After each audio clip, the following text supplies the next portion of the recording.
Hello दोस्तों, आपका स्वागत है आर के वाई पीसीएस क्लासेस पर। तो दोस्तों, हम चल रहे हैं आर एस सिलेबस को ध्यान में रखते हुए एक subject wise topic wise classes complete करने की कोशिश कर रहे हैं। तो हमारी जो राजस्थान कला संस्कृति क्लासेस थी उनमें हमने आभूषण टॉपिक कंप्लीट करवा दिया था। उसके बाद हमने चित्रकला टॉपिक को शुरू किया था। तो चित्रकला टॉपिक में हमने मेवाड़ चित्रशैली को कंप्लीट करवा दिया था, मेवाड़ को, जिसमें 4 भाग थे: उदयपुर, नाथद्वारा, चावंड और देवगढ़ शैली। तो हमने उनके चित्रकार देख लिए थे, उनके चित्र देख लिए थे। तो अब जो हमारी नेक्स्ट शैली है वो है मारवाड़ चित्रशैली। तो हम मारवाड़ चित्रशैली को स्टार्ट करेंगे दोस्तों। मारवाड़ चित्रशैली चित्रकला में हम कौन सी पढ़ेंगे? मारवाड़ चित्रशैली। दोस्तों, टॉपिक शुरू करने से पहले ये कहना चाहता हूँ कि आप जो भी टॉपिक पढ़ो उसके अपने नोट्स जरूर बनाओ, ताकि बाद में आपको रिवीजन करने में आसानी हो। वरना आप वीडियो देख के छोड़ दोगे, नोट नहीं बनाओगे, तो आपके पास कंटेंट नहीं मिलेगा। और हाँ, कंटेंट मिलेगा तो सही, अदरवाइज बहुत मिल सकता है कंटेंट, लेकिन जितना मैं डीपली पढ़ा रहा हूँ उतना कंटेंट नहीं मिलेगा आपको। तो आप साथ के साथ नोट्स भी बनाए, या फिर आपके पास कोई नोट्स है तो उनको खोल कर रखें, और जो पॉइंट उसमें नहीं है तो वो ऐड करते रहें, जिससे आपको जो बाद में रिवीजन करने में क्या सहूलियत होगी। तो हम जो पढ़ाएंगे वो हम जो प्रीवियस ईयर क्वेश्चन और जो आने वाले क्वेश्चन उनको ध्यान में रखते हुए पढ़ाएंगे। जो हमने पढ़ा है अब तक, तो आप मिलान करके देख लीजिए। जो पहले वाले क्वेश्चन है, जो प्रीवियस ईयर क्वेश्चन आए हुए हैं, उन टॉपिक में से, मतलब जो मैंने पढ़ा है उनमें से ही क्वेश्चन निकले हुए हैं। मैं नहीं कह रहा कि मतलब पूरा 100% गारंटी दे रहा हूँ, लेकिन कोशिश कर रहा हूँ 99% जो भी क्वेश्चन आएंगे ना वो इससे बाहर नहीं जाएगा, ये कन्फर्म है। तो आप इसलिए आप साथ के साथ अपने नोट्स भी बनाते रहें। तो हम स्टार्ट करेंगे मारवाड़ चित्रशैली। हमने मेवाड़ चित्रशैली कंप्लीट कर ली थी, अब मारवाड़ चित्रशैली। तो मारवाड़ चित्रशैली में हम आज की क्लास स्टार्ट करेंगे। मारवाड़ मारवाड़ चित्रशैली। दोस्तों, जिस प्रकार हमने मेवाड़ चित्रशैली के भाग पढ़े थे, 4 भाग अलग अलग, उसी प्रकार हम मारवाड़ चित्रशैली के अलग अलग भाग पढ़ेंगे। तो कौन कौन सी चित्रशैली मारवाड़ चित्रशैली के अंतर्गत आती है वो हम देखेंगे। तो पहले जो मारवाड़ चित्रशैली, इसके अंतर्गत कौन सी शैली आएगी? वो आएगी दोस्तों जोधपुर चित्रशैली। जोधपुर चित्रशैली, जोधपुर चित्रशैली। दूसरी आएगी दोस्तों इसके अंतर्गत किशनगढ़ चित्रशैली, या फिर बीकानेर। पहले लिखिए बीकानेर चित्रशैली, बीकानेर बीकानेर चित्रशैली। इसके बाद में आएगी दोस्तों किशनगढ़ चित्रशैली, किशनगढ़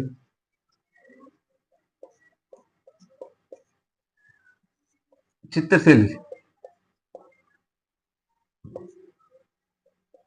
इसके बाद में आएगी दोस्तों अजमेर चित्रशैली। कौन सी आएगी? अजमेर अजमेर चित्रशैली। इसके बाद में आएगी दोस्तों नागौर चित्रशैली।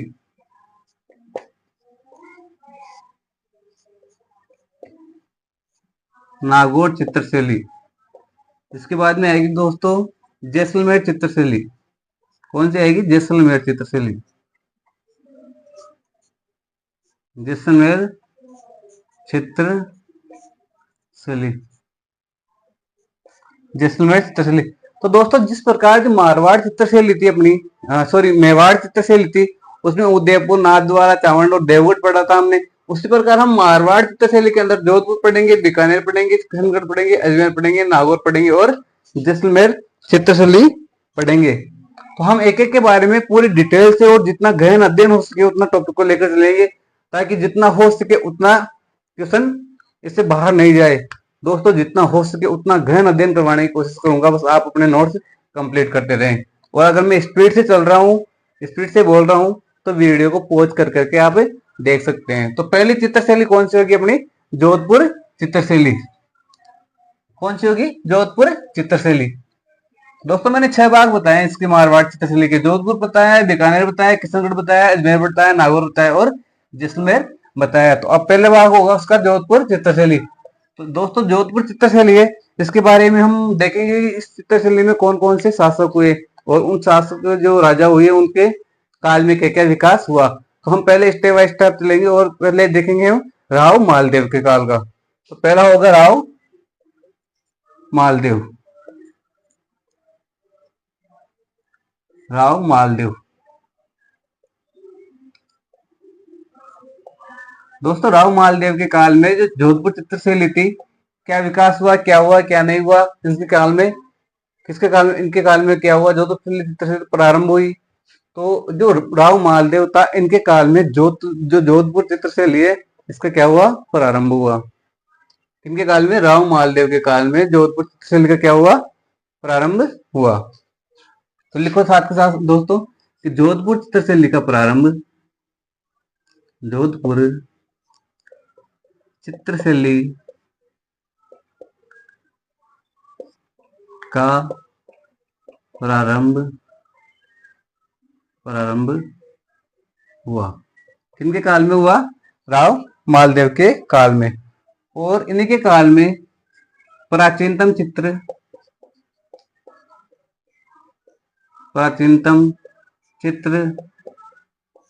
जो क्या उत्तराध्ययन, क्या था, उत्तराध्ययन, क्या नाम था, उत्तराध्ययन। ये एक जैन ग्रंथ था दोस्तों, जैन ग्रंथ। किनके काल में हुआ ये, राव मालदेव के काल में। और इन्हीं के काल में जो चोकेलाव महल था, चोकेलाव महल की दीवारों पर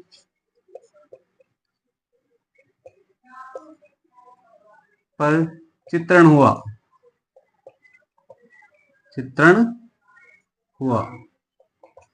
यानी राव मालदेव के काल में जोधपुर चित्रशैली का प्रारंभ हुआ। दूसरा, प्राचीनतम जो चित्र था उसका क्या नाम था, उत्तराध्ययन, जैन ग्रंथ में, तो इसका प्रारंभ चित्रण हुआ। इसके बाद में चोकेलाव महल था, इनकी चोकेलाव महल की दीवारों पर चित्रण हुआ। तो ये प्रोसीजर हुआ राव मालदेव के काल में।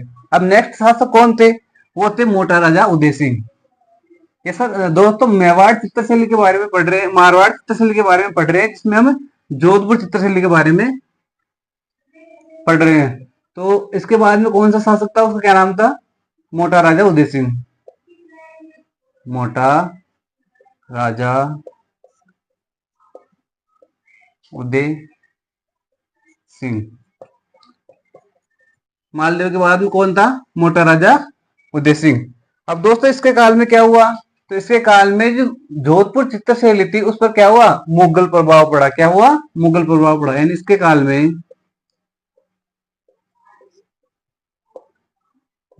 में, इस शैली पर मुगल प्रभाव पड़ा। दोस्तों यही एक कारण था इसके काल में। लेकिन ये पूछ ले कि सबसे ज्यादा मुगल प्रभाव किसके काल में पड़ा, यानी जोधपुर शैली पर सबसे ज्यादा मुगल प्रभाव किसके काल में पड़ा, तो सबसे ज्यादा मुगल प्रभाव पड़ा जगत सिंह के काल पर। किसके काल में पड़ा, जगत सिंह के काल में। नोट लगा के लिखिए, नोट। सर्वाधिक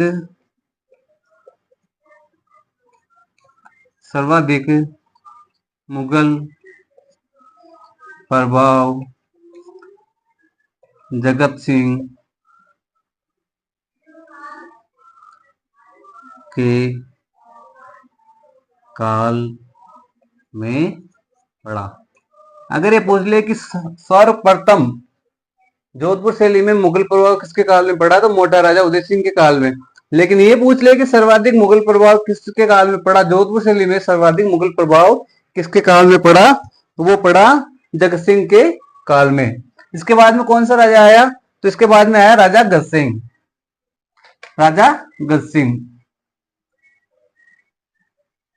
इसके बाद में आया राजा गज सिंह।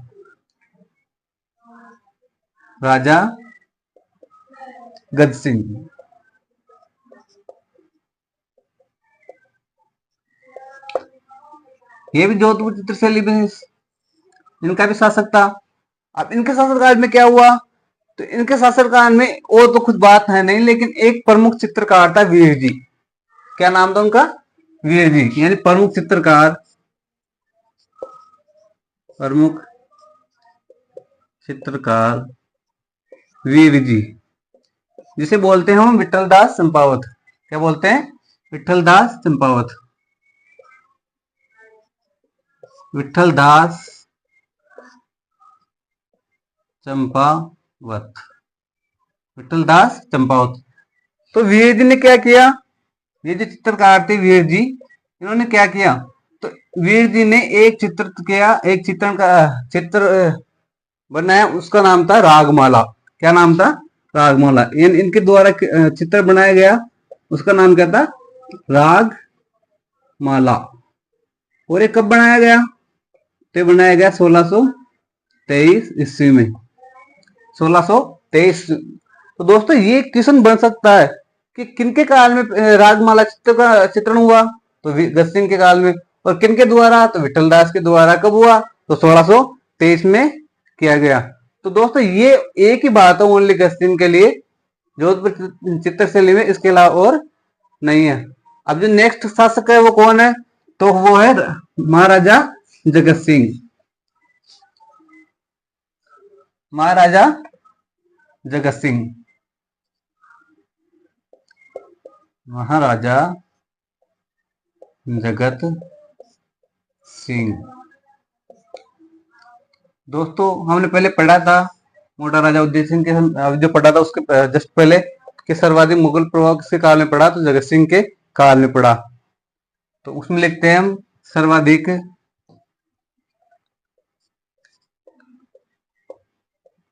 सर्वाधिक मुगल प्रभाव पड़ा।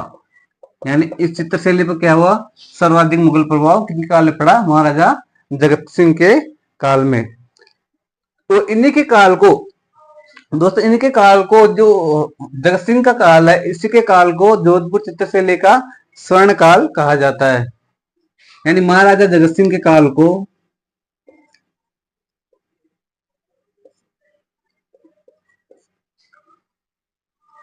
इस शैली, इस शैली कौन सी? मतलब जोधपुर शैली का स्वर्ण काल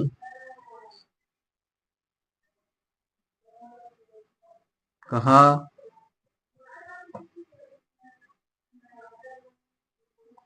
जाता है। यानी इस शैली के काल को क्या कहा जाता है? स्वर्ण काल। किसके काल को? जगत सिंह के काल को। तो दोस्तों जगत सिंह का जो काल था वो था जोधपुर चित्रशैली का स्वर्ण काल।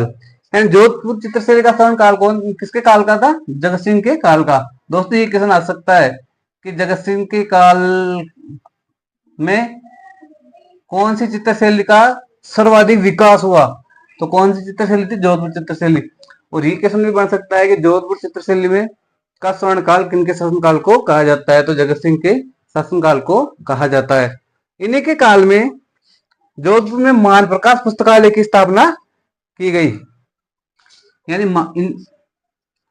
इन्हीं के काल में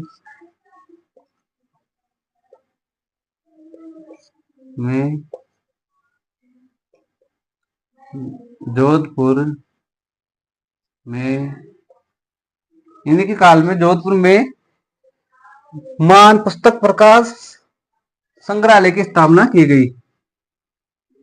यानी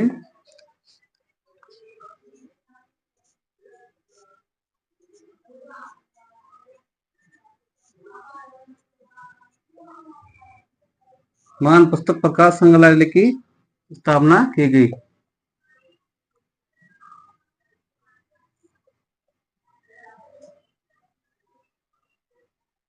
स्थापना की गई। इन्हीं के काल में मान प्रकाश पुस्तक संग्रहालय की स्थापना की गई। जोधपुर जगत सिंह के काल में ये संग्रहालय, जो मान पुस्तक प्रकाश संग्रहालय, इसकी स्थापना की गई। कहाँ की गई? जोधपुर में की गई। नाथ संप्रदाय का प्रभाव भी इनके काल में पड़ा। किनके काल में? जगत सिंह के काल में। तो लेकिन नाथ संप्रदाय का प्रभाव, नाथ संप्रदाय का प्रभाव किस शैली पर? जोधपुर चित्रशैली पर। जोधपुर चित्रशैली पर नाथ संप्रदाय का प्रभाव जगत सिंह के काल में पड़ा। तो इनके काल में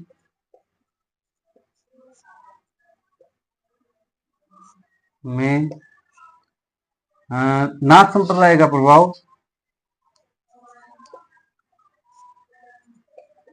इस शैली पर नाथ संप्रदाय का प्रभाव पड़ा। किनके काल में? जगत सिंह के काल में। तो दोस्तों जगत सिंह की ये बातें थी, सर्वाधिक मुगल प्रभाव किनके काल में पड़ा? जगत सिंह के काल में। और इनके काल में इस शैली पर स्वर्ण काल कहा जाता है, यानी ये शैली का स्वर्ण काल कहा जाता है जगत सिंह के काल को। और इन्हीं के काल में जोधपुर में महान पुस्तक प्रकाशन कार्यालय की स्थापना की गई। और इनके काल में जोधपुर शैली पर सर्वाधिक किसका प्रभाव पड़ा? नाथ संप्रदाय का। किसका प्रभाव पड़ा? नाथ संप्रदाय का।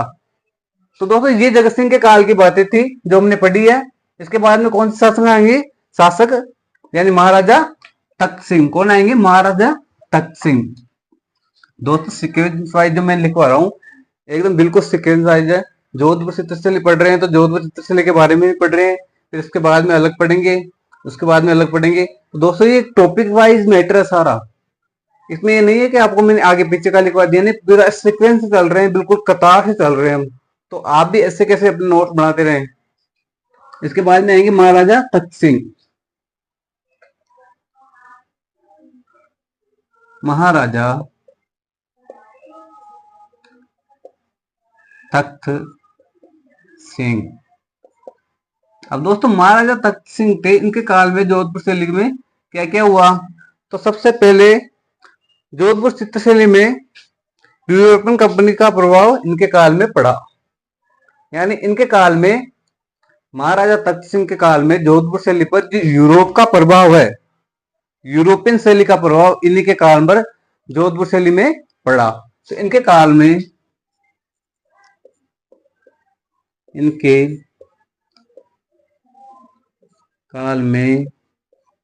जोधपुर शैली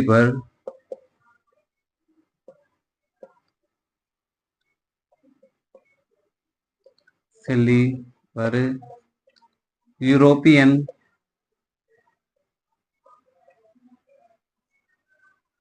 प्रभाव पड़ा।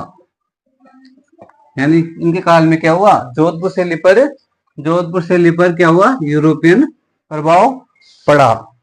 अब इनके काल में चित्रकार कौन कौन से थे? तो सबसे ज्यादा प्रमुख चित्रकार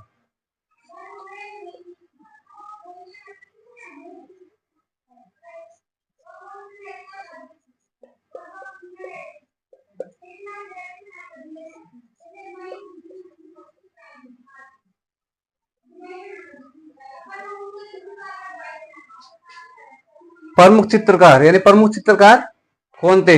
अब इनके काल में प्रमुख चित्रकार थे एच के मूलर।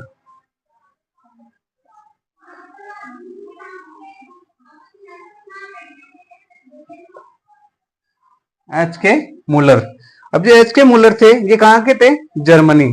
कहां के थे?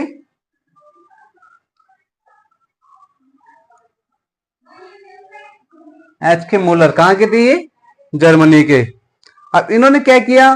तो एच के मूलर ने, ये एच के मूलर थे, तख्त सिंह के काल में प्रमुख चित्रकार थे। तो एच के मूलर ने दुर्गादास राठौर का क्या किया? चित्रण किया।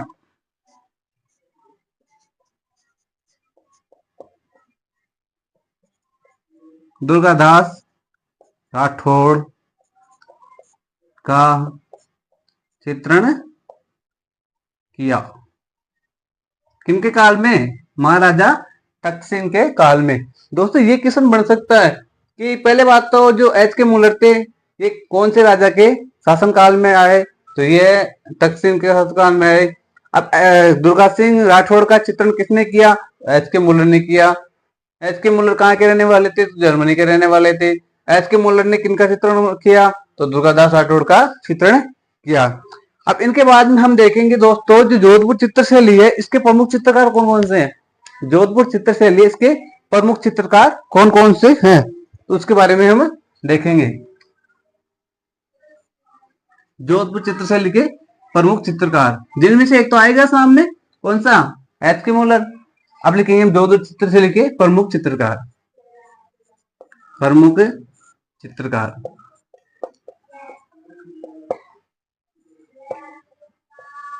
प्रमुख चित्रकार कौन सा नाम देखे देखे।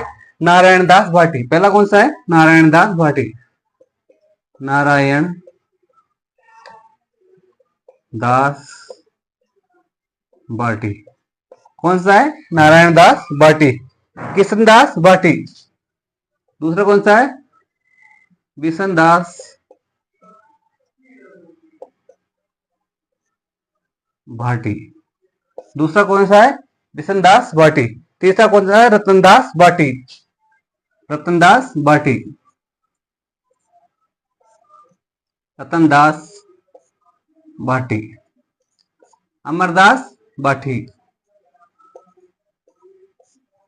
यानी जो भाटी भाटी है ये सब कहाँ है, जोधपुर चित्रशैली के। अमरदास भाटी, और भी है भाटी के अलावा भी है, शिवदास भाटी।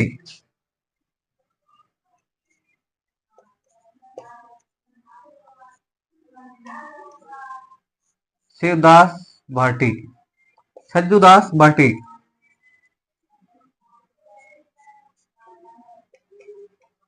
सज्जूदास भाटी। नारायण दास भाटी, बिशन दास भाटी, रतनदास भाटी, अमरदास भाटी, शिवदास भाटी और छज्जूदास भाटी। इसके अलावा कालूराम,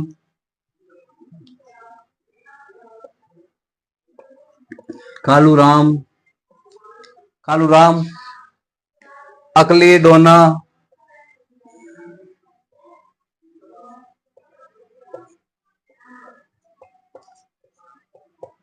अकली डोना, सैफू,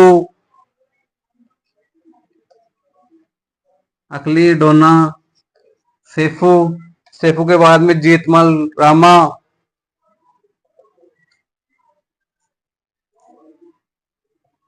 जीतमल रामा।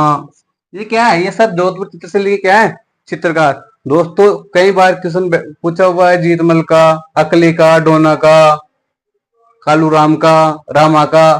क्वेश्चन बन के आए हुए हैं कि प्रमुख चित्रकार कौन सी शैली के हैं। तो ध्यान रखना, ये नारायण दास भाटी, बिशन दास भाटी, रतनदास भाटी, अमरदास भाटी, सिद्धार्थ भाटी, छज्जूदास भाटी, कालूराम, जीतराम, अकली, डोना, सैफू, रामा। ये सब क्या है, जोधपुर चित्रशैली के चित्रकार है। तो दोस्तों ये चित्रकार जोधपुर चित्रशैली के। इसके अलावा जो इनकी ट्रिक है वो ट्रिक भी बता देता हूं मैं आपको। क्या ट्रिक है, याद करने की ट्रिक। अब इनकी ट्रिक क्या है, ट्रिक है कालूराम अकेला डॉन बनकर सैफू से जीत गया।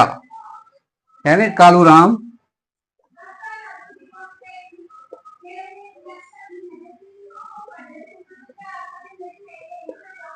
अकेला डॉन बनकर सैफू से जीत गया।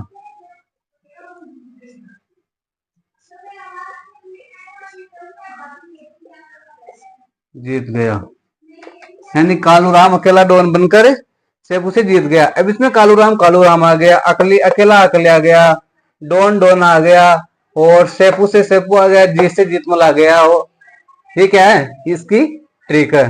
तो दोस्तों हमारी जोधपुर चित्रशैली ये कंप्लीट हुई। इसके बाद में हम पढ़ेंगे कौन सी, इसके बाद में पढ़ेंगे हम बीकानेर चित्रशैली। कौन सी चित्रशैली, बीकानेर चित्रशैली। उससे पहले हम जोधपुर चित्रशैली के चित्र भी देख लेते हैं कि कौन कौन से चित्र है। जोधपुर चित्रशैली के प्रमुख चित्र, जोधपुर चित्रशैली के प्रमुख चित्र कौन कौन से प्रमुख चित्र। तो इसके प्रमुख चित्र, प्रमुख चित्र महेंद्र मूमल। कौन सा, महेंद्र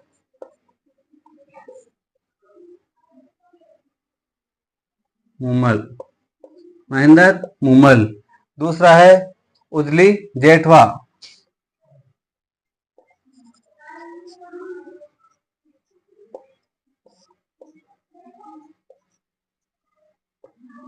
उजली जेठवा।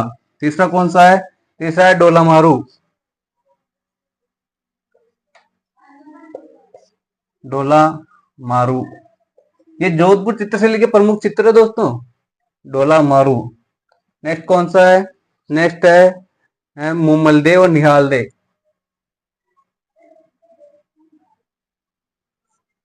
मूमल दे और निहाल निहाल दे। मूमल दे और निहाल दे। नेक्स्ट कौन सा है?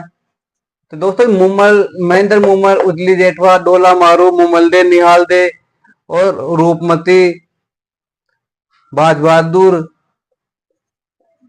रूपमती, बाज बहा रूपमती, बाज बहादुर, ये किसने आते हैं? महेंद्र मूमल कौन सी चित्रशैली का चित्रकार है? उजली जेठवा कौन सी चित्रशैली का चित्रकार है? महेंद्र मूमल, निहाल दे, इनके बारे में आता है। रूपमती, बाज बहादुर और विरमदेव सोनग्रा की बात, वेली कृष्ण रुक्मणी, ये चित्र सब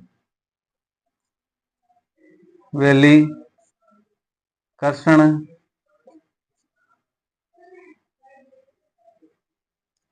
वेली कृष्ण रुक्मणी, वेली कृष्ण रुक्मणी और विरमदेव सोनग्रा की बात, विरमदेव सोनग्रा की बात। ये क्या है? ये जोधपुर शैली की क्या है? प्रमुख चित्र है। कौन कौन से हैं? महेंद्र मूमल, उजली जेठवा, डोला मारू, मूमल दे, निहाल दे, रूपमती, बाज बहादुर, वेली कृष्ण रुक्मणी, विरमदेव सोनग्रा की बात। दोस्तों ये जोधपुर चित्रशैली की क्या है? प्रमुख चित्र है। तो मैंने प्रमुख चित्रकार देख लिए, प्रमुख चित्र देख लिए। अब नोट लगा के लिखो सर, सब लिखो नोट लगा के। नोट, सर्वाधिक चित्रण किसका हुआ है जोधपुर चित्रशैली में? सर्वाधिक चित्रण किसका हुआ है? तो सर्वाधिक चित्रण हुआ है मूमल का। किसका हुआ है? मूमल का। मूमल का सर्वाधिक चित्रण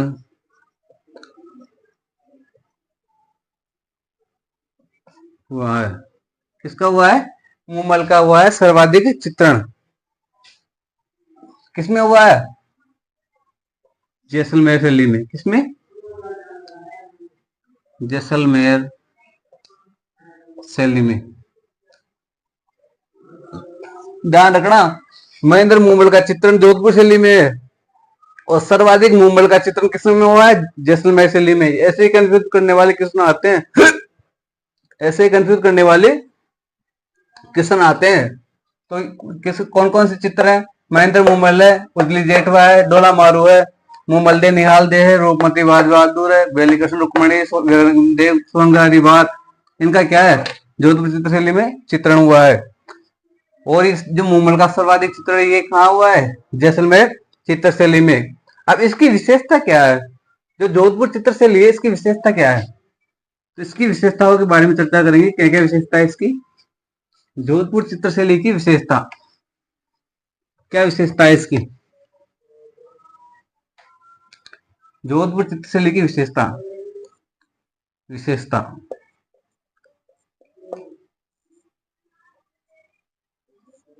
जोधपुर चित्रशैली की क्या विशेषता है? तो इसमें प्रेम कहानियों पर आधारित सर्वाधिक चित्र बनाए गए हैं। किनका चित्र सर्वाधिक हुआ है? प्रेम कहानियों पर आधारित सर्वाधिक चित्रण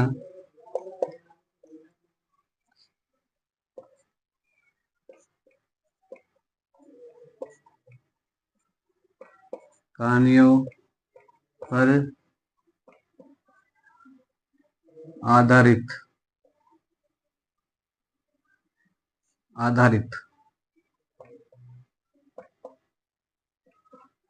है। यानी सर्वाधिक चित्रण किस पर आधारित है? प्रेम कहानियों पर। किस पर आधारित है?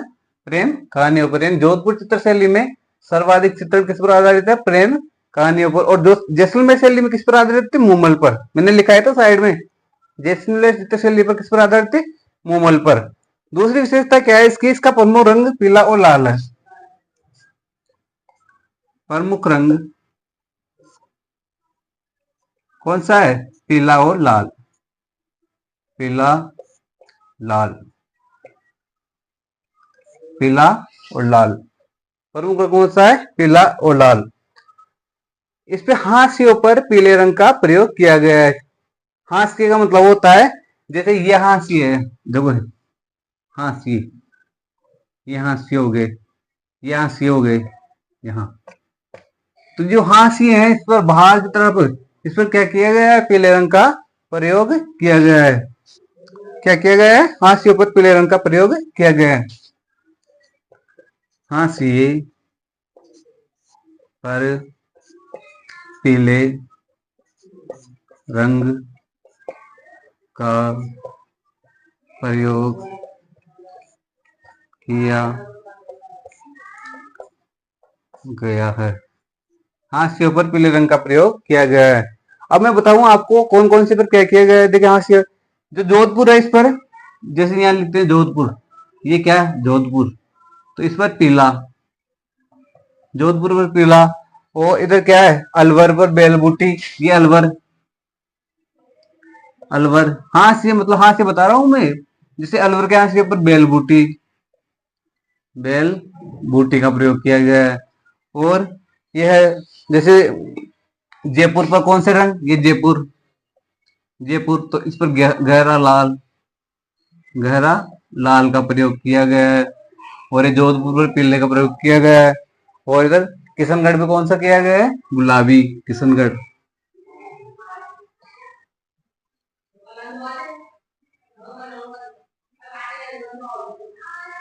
गुलाबी कलर का प्रयोग किया गया है। यानी अलवर में जो हास्य है उस पर बेलबूटी, और जयपुर में जो हास्य है उस पर गहरा लाल, और किशनगढ़ में जो हास्य है उस पर गुलाबी रंग का प्रयोग किया गया है। और जोधपुर में हास्यों पर पीले रंग का प्रयोग किया गया है। अब इसमें प्रमुख वृक्ष कौन सा है, प्रमुख वृक्ष, प्रमुख वृक्ष आम, कौन सा है प्रमुख वृक्ष, आम। और प्रमुख पशु,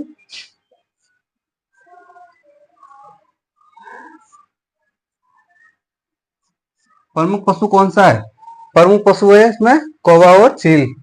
प्रमुख पशु घोड़ा,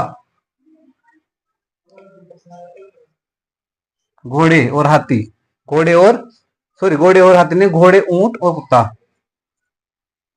ऊंट और कुत्ता। यानी प्रमुख पशु कौन से, घोड़े, ऊंट और कुत्ता। और प्रमुख पक्षी कौन से हैं,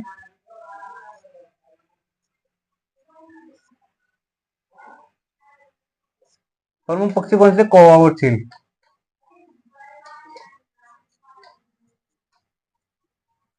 कौन से, कौवा और चील, ये क्या है इसके प्रमुख पक्षी। और इसकी विशेषता है बादाम जैसी आंखें, बादाम जैसी आंखें, बादाम जैसी आंखें, ये इसकी क्या है विशेषता है। जोधपुर शैली क्या विशेषता रही है, तो सर्वाधिक चित्रण प्रेम कहानियों पर हुए हैं। प्रमुख रंग पीला और लाल है, हाथियों पर पीले रंग का प्रयोग किया गया है। और प्रमुख वृक्ष आम है, प्रमुख पशु घोड़ा, ऊंट और कुत्ता है। और प्रमुख पक्षी कौवा और चील है। तो ये क्या है इसकी विशेषता। और इसकी विशेषता और एक, जंगल में, आगे लिखते हैं, इसमें आएगा नहीं है, ये तो लिख लिया ना हमने टॉपिक साथ के साथ, ये जो पॉइंट है,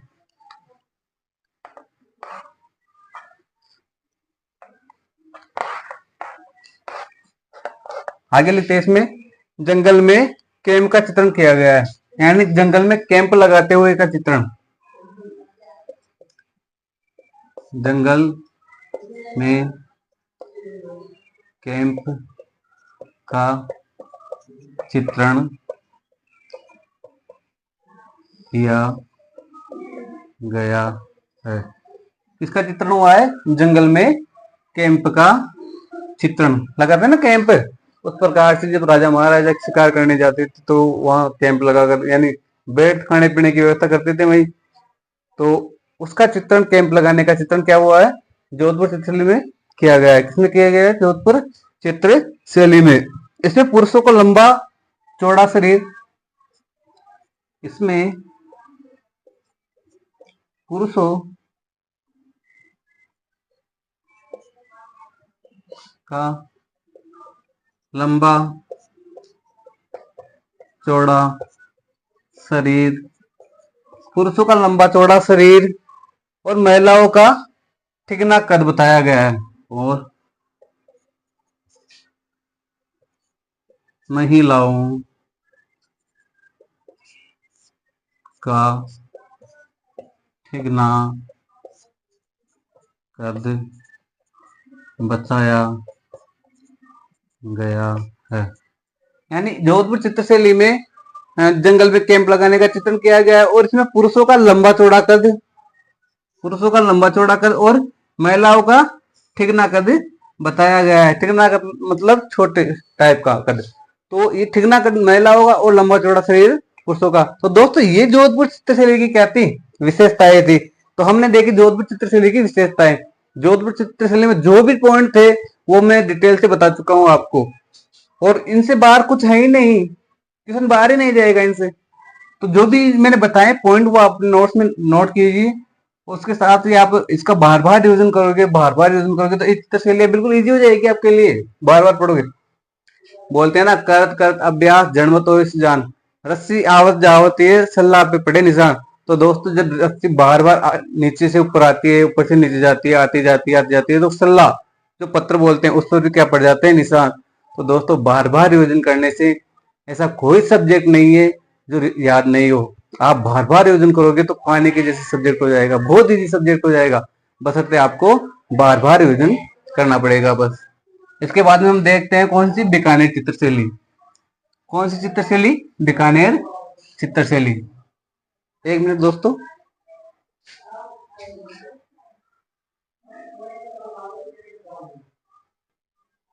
इसके बाद में देखते हैं हम दोस्तों बीकानेर चित्रशैली। अब बीकानेर चित्रशैली में क्या क्या है और कौन कौन से राजा महाराजा हुए हैं दोस्तों, उनके बारे में चर्चा करते हैं। बीकानेर चित्रशैली, बीकानेर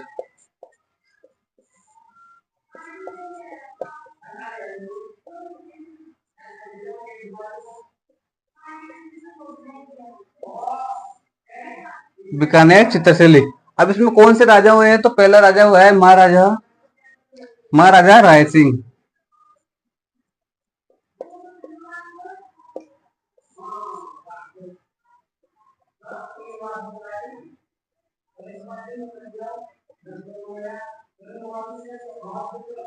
महाराजा राय सिंह। तो महाराजा राय सिंह के काल में क्या हुआ, तो बीकानेर चित्रशैली में महाराजा राय सिंह के काल में बीकानेर चित्रशैली का क्या हुआ, स्वतंत्र विकास हुआ। इनके काल में काल में इस शैली का स्वतंत्र विकास विकास हुआ। यानी इनके काल में इस शैली का क्या हुआ, स्वतंत्र विकास हुआ।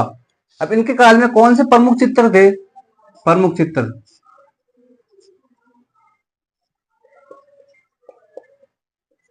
प्रमुख चित्र कौन से थे, प्रमुख चित्र, तो प्रमुख चित्र थे भागवत पुराण 1610 ईस्वी में। कौन सा था, भागवत पुराण, भागवत पुराण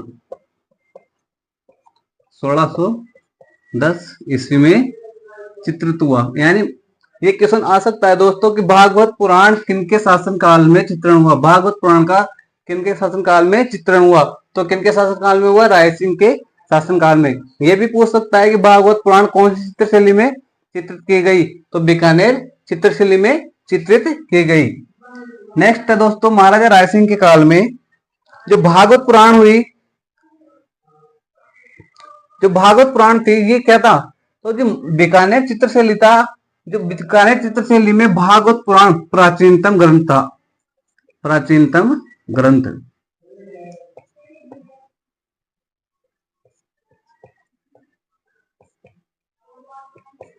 प्राचीनतम ग्रंथ था। किसका, बीकानेर चित्रशैली का। किसका, बीकानेर चित्रशैली का प्राचीनतम ग्रंथ कौन सा था, भागवत पुराण। इनके बाद में आए महाराजा अनूप सिंह। कौन आए, महाराजा अनूप सिंह। इनके बाद में कौन आए, महाराजा अनूप सिंह।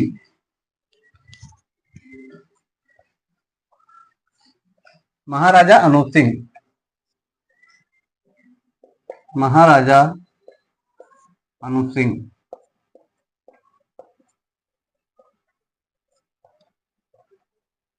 महाराजा अनूप सिंह। अब महाराजा अनूप सिंह के काल में क्या किया हुआ बीकानेर चित्रशैली में, तो इनके काल में सर्वाधिक विकास हुआ बीकानेर चित्रशैली का। सर्वाधिक विकास यानी सर्वाधिक विकास।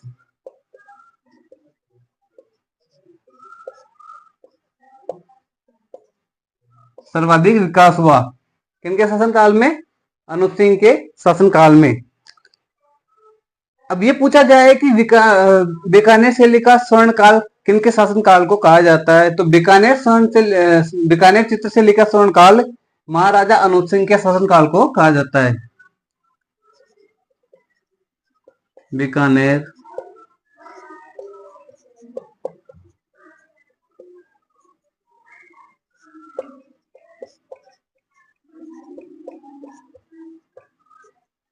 काल कहा जाता, यानी बीकानेर चित्रशैली का स्वर्ण काल महाराजा अनूप सिंह के शासनकाल को कहा जाता है। तो दोस्तों ये थी बीकानेर चित्रशैली की, जो राजा राय सिंह और राजा अनूप सिंह के शासनकाल में जो घटनाएं घटित हुई बीकानेर चित्रशैली में। तो ये थी बीकानेर चित्रशैली का स्वर्ण काल अनूप सिंह के शासनकाल को कहा जाता है। और बीकानेर चित्रशैली में किसका प्राचीनतम ग्रंथ हुआ? भागवत पुराण, जो सर्वाधिक प्राचीनतम ग्रंथ था। अब बीकानेर चित्रशैली के प्रमुख चित्र कौन कौन से हैं? बीकानेर चित्रशैली के प्रमुख चित्र कौन कौन से हैं? बीकानेर चित्रशैली के प्रमुख चित्र कौन कौन से हैं? तो प्रमुख चित्र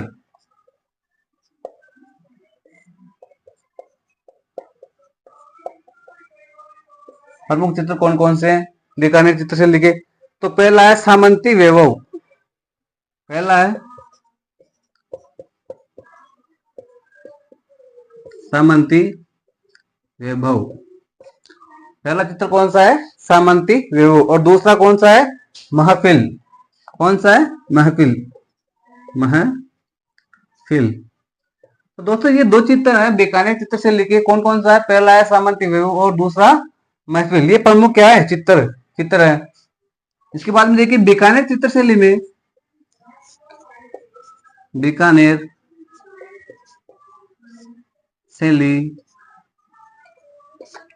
शैली में राजकीय संग्रहालय,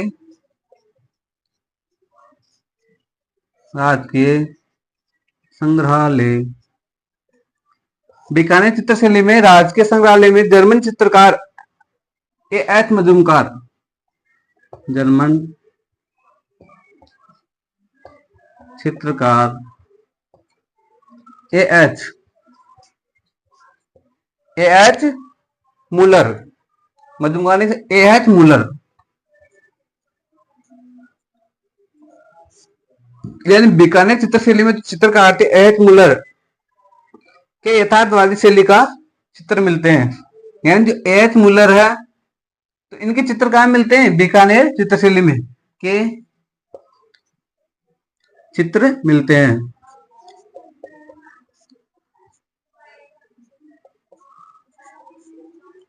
यानी A.H. मूलर के चित्र किस शैली में मिलते हैं? बीकानेर चित्रशैली में यथार्थवादी क्या मिलते हैं? चित्र मिलते हैं। जर्मनी के जो मूलर थे, ये A.H. मूलर थे। इन्होंने गोटेज ने विकासशील शैली पर एक पुस्तक लिखी, यानी इन्होंने बीकानेर शैली पर क्या लिखी? पुस्तक। यानी बीकानेर शैली पर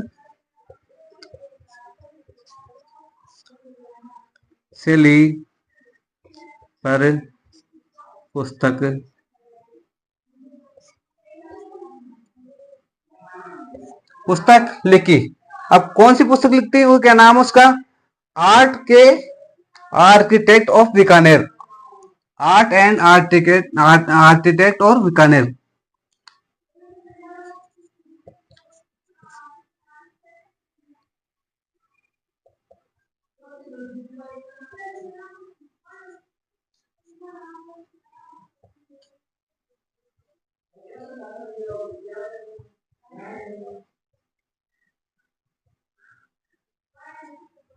art of architect of Bikaner, ये क्या थी? ये पुस्तक थी।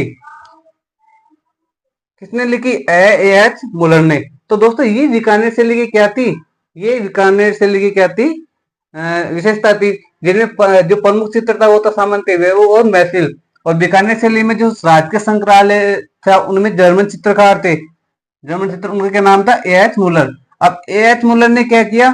तो एक पुस्तक लिखी बीकानेर चित्रशैली पर, उसका नाम था art architect and Bikaner of Bikaner, art architect of Bikaner.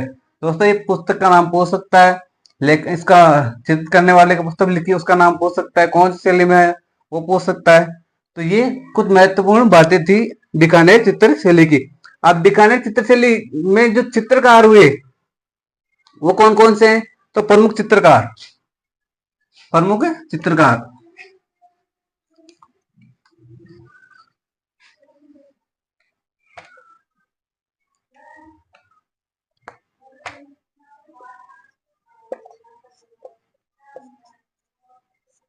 प्रमुख चित्रकार कौन कौन से हैं?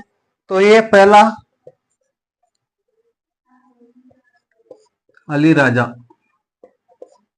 अली राजा, हसन, रामलाल,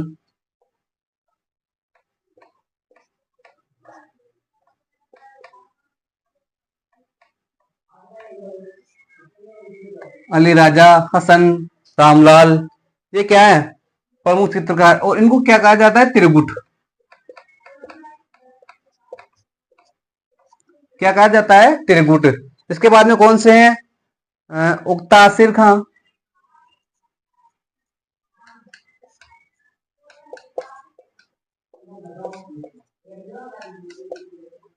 उक्ता आसिर खां, मुराद, शाह मोहम्मद।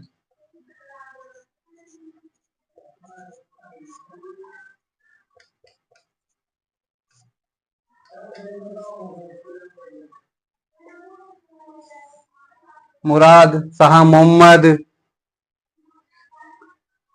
ये क्या है? इनके चित्रकार हैं। तो कौन कौन से प्रमुख चित्रकार हैं? अली राजा, हसन, रामलाल, उक्ता आसिर खां, मुराद और मोहम्मद। दोस्तों बीकानेर चित्रशैली में जो भी चित्रकार हुए उनमें से जो हसन राजा, अली राजा, हसन और रामलाल हुए, इनको क्या कहा जाता है? इनको त्रिगुट कहा जाता है। बीकानेर चित्रशैली में क्या कहा जाता है? इनको त्रिगुट कहा जाता है। इसके बाद में और हुए मुन्ना लाल,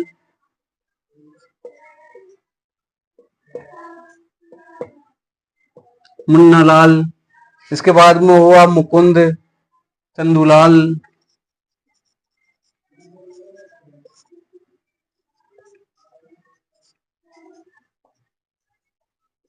मुन्नालाल, मुकुंद, चंदूलाल, चंदूलाल, मुन्नालाल, मुकुंद और चंदूलाल। तो ये प्रमुख चित्रकार हुए दोस्तों बीकानेर चित्रशैली के। तो दोस्तों आज हमने बीकानेर चित्रशैली देखी है, और उससे पहले हमने देखी थी जोधपुर चित्रशैली। तो उनके बारे में हमने विस्तार पूर्वक पढ़ा है आज। जो भी टॉपिक बनने वो लिखे हैं। अब बीकानेर चित्रशैली की और कुछ बातें हैं वो देख लेते हैं, उसके बाद में जो नेक्स्ट टॉपिक होगा वो हम नेक्स्ट क्लास में करेंगे। उसके बाद में हम किशनगढ़ शैली को नेक्स्ट क्लास में पढ़ेंगे। इसके बारे में थोड़ा सा और पढ़ लेते हैं। बीकानेर चित्रशैली की प्रमुख विशेषताएं क्या क्या है? प्रमुख विशेषताएं,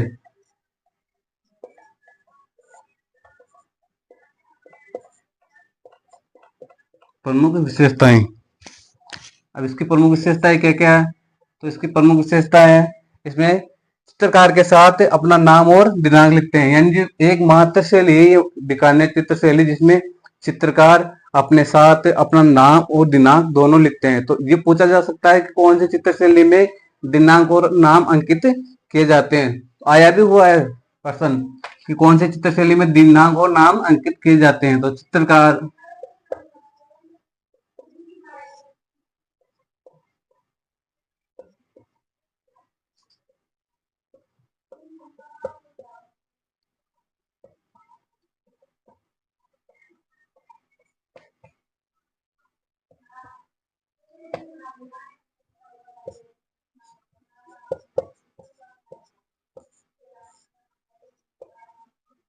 चित्रकार अपना नाम और दिनांक साथ में लिखते हैं। ये इसकी क्या है? प्रमुख विशेषताएं। अब इस चित्रशैली पर कौन कौन सी चित्रशैली का प्रभाव पड़ा है? तो इस पर मुगल, द्रविड़ और पंजाबी शैली का प्रभाव पड़ा है।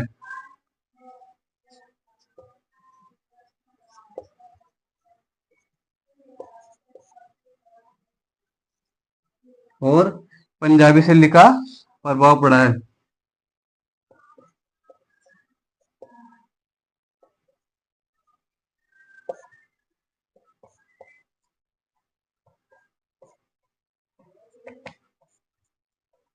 कौन कौन सी चित्रशैली का प्रभाव पड़ा है? मुगल, द्रविड़ और पंजाबी चित्रशैली का प्रभाव पड़ा है।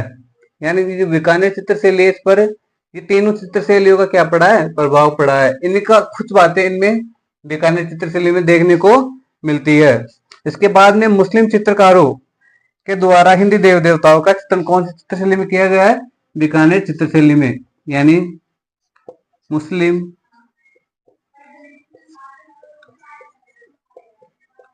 चित्रकारों द्वारा हिंदू देवी देवताओं का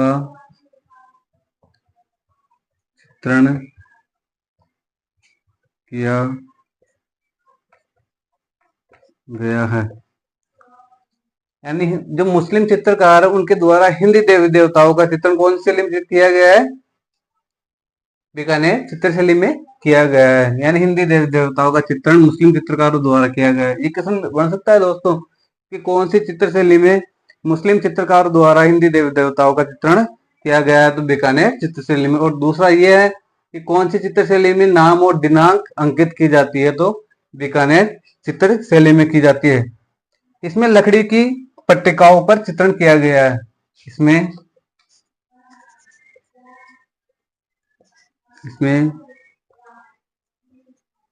लकड़ी की पट्टिकाओं पर चित्रण किया गया है। यानी कौन सी चित्रशैली में लकड़ी की पट्टिकाओं पर चित्रण किया गया है? बीकानेर चित्रशैली में। अब इसके प्रमुख रंग कौन कौन से हैं? तो इसके प्रमुख रंग कौन कौन से प्रमुख रंग? तो देखो दोस्तों, इसके प्रमुख रंग कौन कौन से हैं? तो पीला, बैंगनी, स्लेटी और बादामी। कौन कौन सा है? पीला, बैंगनी, स्लेटी और बादामी। ये इसके क्या है? प्रमुख रंग। कौन कौन से? पीला, बैंगनी, स्लेटी और बादामी। तो इसके क्या है दोस्तों?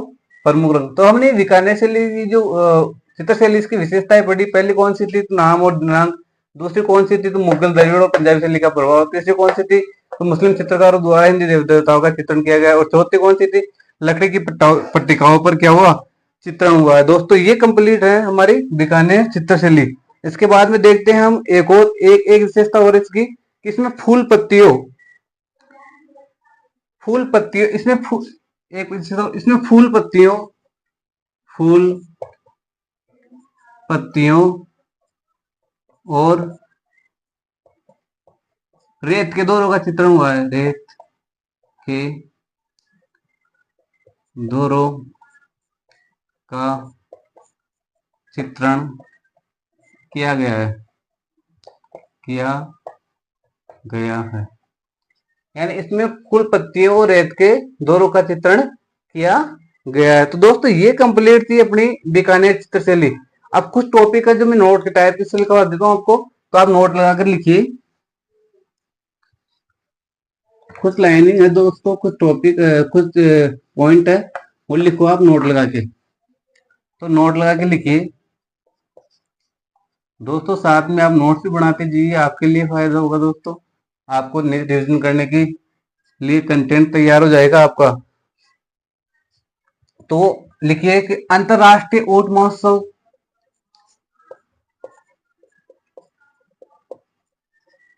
राष्ट्रीय ऊंट महोत्सव अंतरराष्ट्रीय ऊंट महोत्सव। उसके बाद में ऊंट अनुसंधान केंद्र,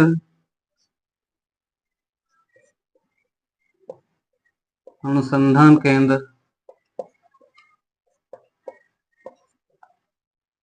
अनुसंधान केंद्र। उसके बाद में उस्तकला,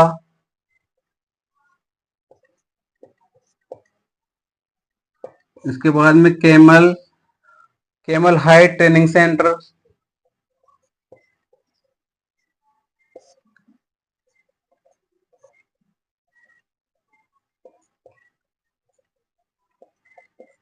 सेंटर। दोस्तों ये सब कहाँ है? बीकानेर में। कहाँ है? बीकानेर में। कहाँ है ये सब? बीकानेर में। तो दोस्तों ये कंप्लीट अपनी बीकानेर चित्रशैली हो गई। दोस्तों इसके बाद में हम स्टार्ट करेंगे किशनगढ़ चित्रशैली। तो मारवाड़ चित्रशैली के अंतर्गत हमारा टॉपिक चल रहा है दोस्तों। उसके बाद में हमने पढ़ ली, सबसे पहले पढ़ी हमने जोधपुर चित्रशैली, उसके बाद में बीकानेर चित्रशैली। अब पढ़ेंगे हम किशनगढ़ चित्रशैली, फिर अजमेर पढ़ेंगे, फिर नागौर पढ़ेंगे और फिर जैसलमेर पढ़ेंगे। तो इस प्रकार दोस्तों हम जो आरएस के अकॉर्डिंग सारा सिलेबस एक मेंस राइटिंग के हिसाब से भी हो रहा है दोस्तों। तो आरएस अकॉर्डिंग के हिसाब से हम सारा सिलेबस टॉपिक वाइज लेकर चलेंगे दोस्तों। उसमें हमारा आरएस फर्स्ट ग्रेड और सेकंड ग्रेड के साथ पीएसआई भी कंप्लीट होगा सर। तो आपका बहुत बहुत धन्यवाद दोस्तों। हमारी आर के वाई पीसीएस क्लासेस पर आपका और आपके दोस्तों का कल फिर स्वागत रहेगा। तब तक के लिए आप हमारे चैनल को सब्सक्राइब कीजिए, अपने दोस्तों के पास शेयर कीजिए। तो आपका तब तक के लिए बहुत बहुत धन्यवाद दोस्तों। जय श्री कृष्ण।